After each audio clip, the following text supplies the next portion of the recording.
ಯಾಕಂತ ಕೇಳಿದ್ರೆ ಪೇಷಂಟ್ಸ್ ಎಲ್ಲ ರೋಗಿಗಳು ಕಡಿಮೆ ಆಗಿದೆ ಅಂತ ಹೇಳ್ತಾ ಇದ್ದಾರೆ. ಅಲ್ಲಿ ಆರೋಗ್ಯ ಶಿಕ್ಷಣ ಮತ್ತು ನಮ್ಮ RDPI ಡಿಪಾರ್ಟ್ಮೆಂಟಿಂದ ಪ್ಲಸ್ ನಮ್ಮ ಆರೋಗ್ಯ ಇಲಾಖೆ ಸಹಾಯದಿಂದ ಅಲ್ಲಿ ಎಲ್ಲ ಪೇಷಂಟ್ಗೆ ಚಿಕಿತ್ಸೆಯನ್ನು ಕೊಟ್ಟು ಟೆಂಪರರಿ ಹಾಸ್ಪಿಟಲ್ ಚೆನ್ನೈನಲ್ಲಿ ಮಾಡಿದ್ದೀವಿ. ಮತ್ತು ಅಲ್ಲಿ ಏನಾದರೂ ಕ್ರಿಟಿಕಲ್ ಆದರೆ ತಾಲೂಕು ಹಾಸ್ಪಿಟಲ್ ಮಧುಗಿರಿಗೆ ಶಿಫ್ಟ್ ಮಾಡಿ ಅಲ್ಲಿ ಟ್ರೀಟ್ಮೆಂಟ್ ಕೊಡಲಾಗಿದೆ. ಅದರಲ್ಲಿ ಏನಾದರೂ ಚೇತರಿಸ್ಕೊಂಡೆಲ್ಲ ನಮ್ಮಲ್ಲಿ ಡಿಸ್ಟ್ರಿಕ್ಟ್ ಹಾಸ್ಪಿಟಲ್ ನಾವು ಎಲ್ಲ ಟೆರ್ಷರಿ ಲೆವೆಲ್ ಅವ್ರಿಗೆ ಹೋಗಿ ನಾವು ಅವ್ರಿಗೆ ಟ್ರೀಟ್ಮೆಂಟ್ ಕೊಡ್ತಾಯಿದ್ದೀವಿ. ಸೊ ಯಾವುದೂ ಸಾವಿಲ್ಲ, ಅವತ್ತು 2 ದಿವಸದಿಂದ ಯಾವುದೂ ಸಾವಿಲ್ಲ, ಎಲ್ಲ ಚೆನ್ನಾಗಿದೆ. ಸರ್, ಶ್ರೀದೇವಿಗೆ ಶಿಫ್ಟ್ ಮಾಡಿರೋ ಉದ್ದೇಶ ಏನು? ಶ್ರೀದೇವಿಗೆ ಯಾಕೆ ಶಿಫ್ಟ್ ಮಾಡಿದರೆ ಸ್ವಲ್ಪ ನಮಗೆ ಸ್ವಲ್ಪ ಭಯ ಆಯಿತು.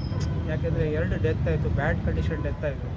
ಮತ್ತೆ ಏನಾದರೂ ನಮ್ಮ ಹಾಸ್ಪಿಟಲ್ ಬಗ್ಗೆ ಸ್ವಲ್ಪ ತಪ್ಪು ಅನಿಸಿಕೆ ಬರ್ಬೋದು ಅಂತ ಏನು ಮಾಡಿದ್ರೆ ನಾವು ಚರ್ಚೆ ಮಾಡಿ ಡಿಸ್ಟ್ರಿಕ್ಟ್ ಅಡ್ಮಿನಿಸ್ಟ್ರೇಷನಿಂದ ಅಲ್ಲಿ ಮುಖ್ಯಸ್ಥರಿಗೆ ಭೇಟಿ ಮಾಡಿ ನಮಗೆ ಫ್ರೀ ಟ್ರೀಟ್ಮೆಂಟ್ ಕೊಡಿ, ಒಂದು 6 ಪೇಷಂಟ್ ಅಂತ ನಾವು ಕೇಳ್ಕೊಂಡ್ಮೇಲೆ